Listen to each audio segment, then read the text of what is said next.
Okay, now we move to this continuous discussion about fighting crime in our state. You know, law enforcement is not holding back at this point on the gun violence they fight every single day.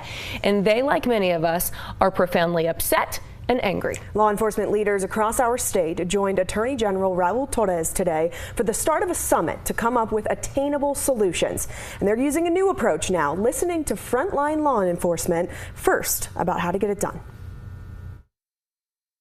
Law enforcement officers and prosecutors across New Mexico are creating their own seats at the table to talk about gun violence. If we're going to solve the problem of gun violence, we need to start by talking to the people who know the most about gun violence, how this system is working, and more importantly, how this system is failing. State Attorney General Raul Torres brought almost 24 of them together Tuesday for a summit to start the conversation. Sheriffs, district attorneys, and police chiefs had a chance to share their experiences and ideas.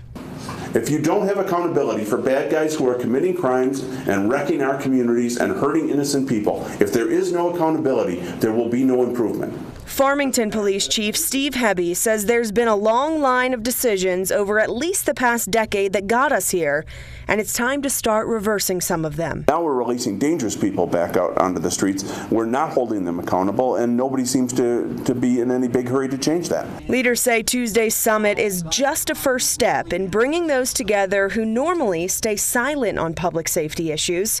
And it's about time the law enforcement community gets a chance to help lead the legislative process. We have to have the hard questions, we have to have arguments, but we need to do it as a unified front to make sure that we're all communicating, because we're all facing the same issues no matter how big or small in our communities, whether it's just not gun violence. Bernalillo County Sheriff John Allen says conversations about pretrial release, mental health services, and drug addiction services should all be front and center, and it's time to have the tough conversations. They've been living this urgency for the better part of a decade. They have been asking for help. They have been asking for people to pay attention and listen and not be disregarded for the better part of a decade. I don't know if this year is going to be different. I hope it is. Well, a representative for Governor Michelle Lujan Grisham said in a statement last week, the governor is looking for state leaders to step up and take bold steps to make New Mexicans safer. We asked Attorney General Torres if today's summit is proof of them doing that. He said everybody needs to be held accountable and responsible for the role they play in delivering positive change, and he hopes the governor will receive these proposed solutions in the same way they're offered. Hoping for better outcomes come January, that's for sure.